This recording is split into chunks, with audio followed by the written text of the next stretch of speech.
అప్పుడెప్పుడు నేను ఒక పదం వాడా, సర్వోన్నతుడా నీవే నాకు ఆశ్రయ దుర్గము.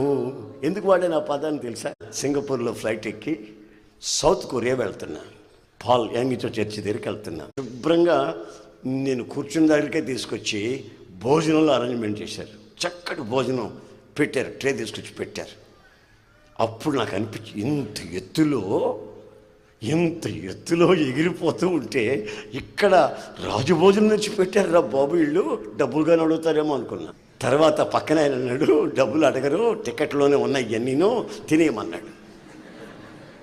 అప్పుడు ఆ ఆహారం తినేశా. ఇక్కడ ఉంటేనే ఈ సంతోషం, ఈ ఆనందం అయితే మరి సర్వోన్నతులు అని నీవు, నీ దగ్గర నేను ఉంటే అది ఎలా ఉంటుందని ఊహించి ఆ పదాన్ని అక్కడ ఉపయోగించడం జరిగింది.